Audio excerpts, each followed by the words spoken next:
Yee!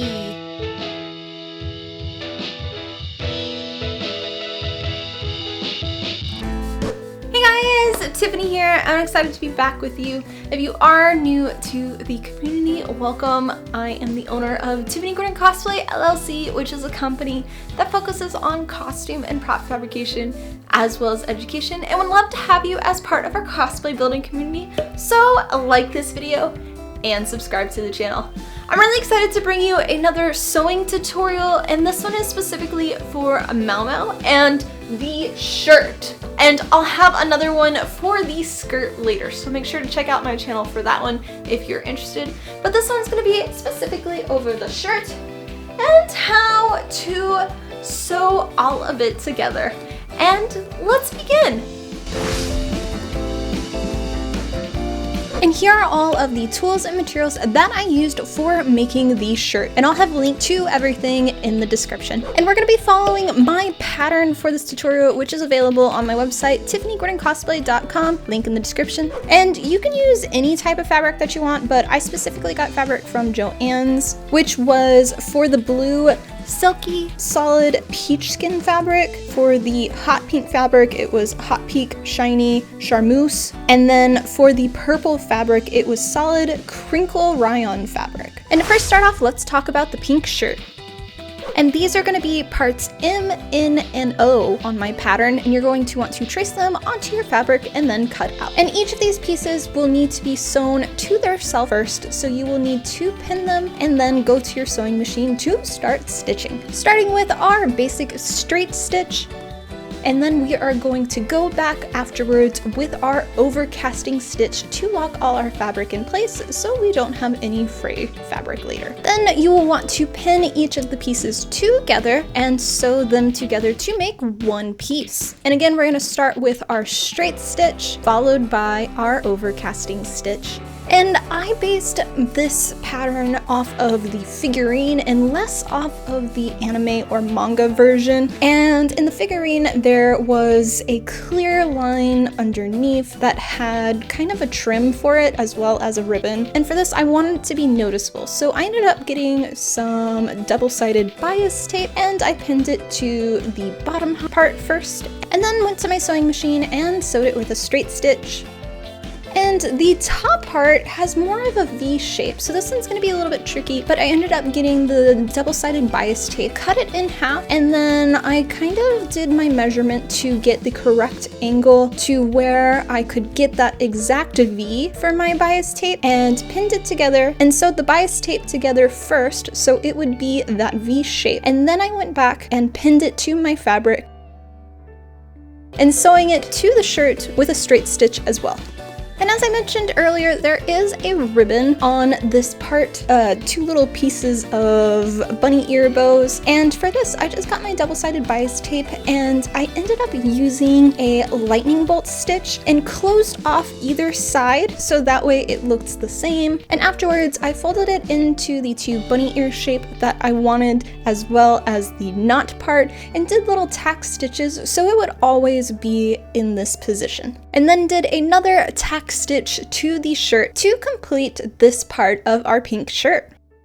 And now for the blue shirt.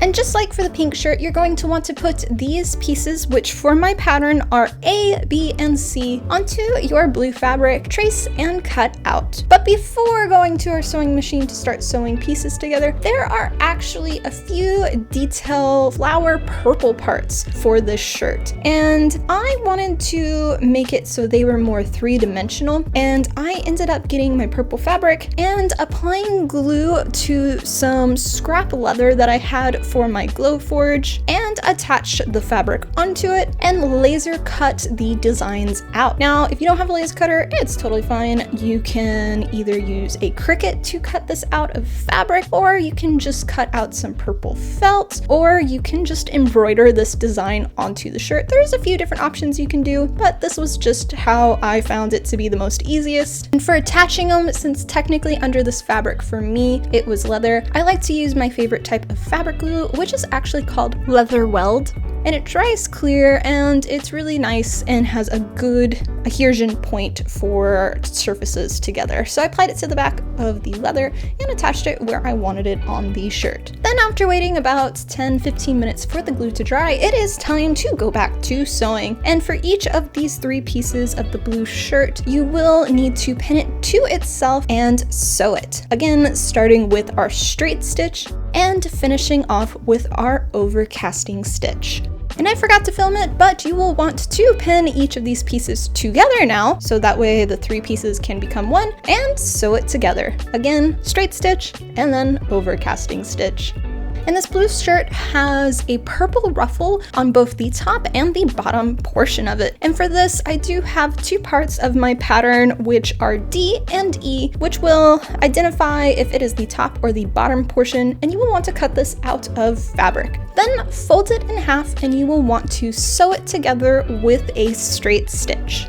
Now this ruffle, you can just go straight to a sewing machine and you can kind of figure out a ruffly pattern. For me, I wanted to be a little bit more precise, so I kind of went back and forth with my iron and did each of the folds about 1 inch to 1.5 inches until I had it all the way down, and then sewed it in place. And I did this with a straight stitch. Next, I pinned it to the shirt and then again sewed it with a straight stitch first and then our overcasting stitch.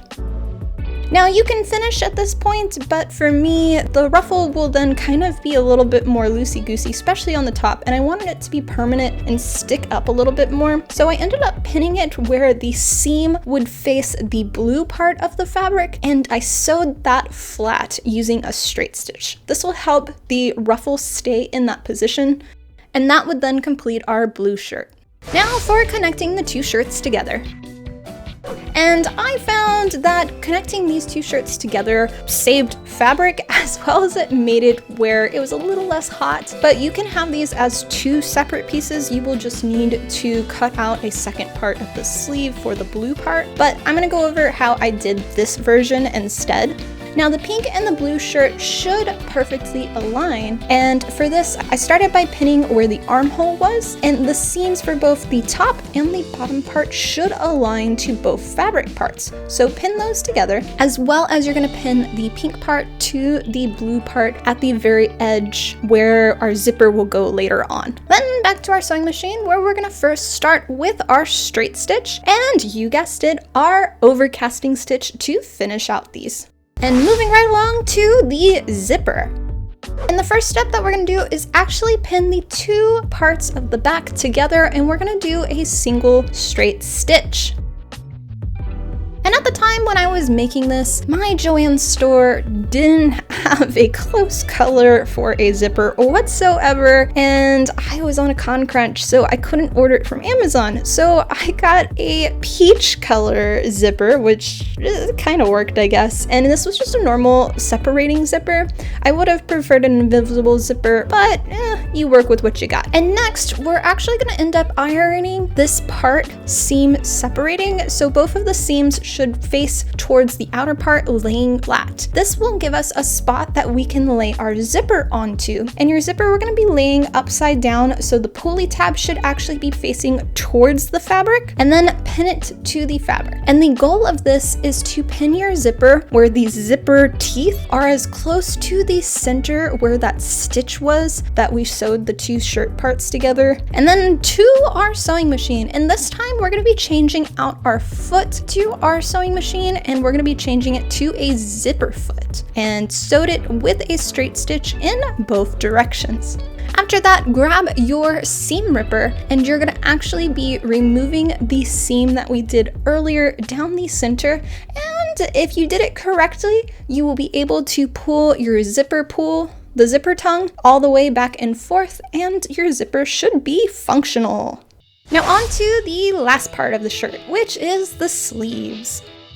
And for the sleeve part, it'll actually be one pattern that you can use for both the left and the right arm. And this is gonna be letter QP, and you're going to trace it onto your pink fabric and cut out with some scissors. Then fold it in half, pin in place, And we're gonna go back to our sewing machine and we're going to stitch it first with a straight stitch followed by our overcasting stitch. And once that's done, you're going to pin the sleeve to your shirt and sew it together with first a straight stitch and an overcasting stitch. Then for the sleeve ruffly parts. And for this, you are going to want to cut out your circle parts onto both your blue and your pink fabric. And I did this 4 times. So both your left and your right sleeve should have 2 of the same color fabrics. Then you're gonna pin the fabric to itself and we're going to sew the outer part of the circle, starting with a straight stitch. And once that's done, you're then going to pull it inside out. Next, you're gonna grab your iron and you're going to iron the edge now. This will help so your pieces will lay extremely flat, and I like to pin it in place so that way it's just easier when we go back to our sewing machine that we can sew it with a straight stitch again. Then when that's done, you can pin the center circle together and go to your sewing machine and sew that closed with your straight stitch. You will repeat this for the pink fabric, and when that is done, you will lay the pink fabric on top of your blue fabric, align the center, and pin in place, so that way we can go back to the sewing machine and sew both of these pieces together with a straight stitch, followed by our overcasting stitch. The final step is going to be connecting the ruffle to our pink sleeve, and you'll want to align the 2 pieces, pin them in place, and then, you guessed it, back to the sewing machine to do our final stitches of a straight stitch and then an overcasting stitch to complete our shirt for Mau Mau. And that, guys, is how to sew together your very own Mau Mau shirt from the Apothecary Diaries. And I really love this anime, and if you haven't watched it, I highly recommend it. It's really good, and I'm hoping for a season 2. So make sure to check that out, as well as don't forget to like and comment on this video, and let me know if you have a favorite outfit from the show that Mau Mau wears. As well as don't forget to like this video and subscribe to the channel. A big thank you to all of my company sponsors here on YouTube, as well as all of those members, specifically those legendary members who financially help to support me so I can continue bringing you more cosplay tutorials as my full-time job and my main source of income. And I'll see you for our next tutorial. Much love, guys!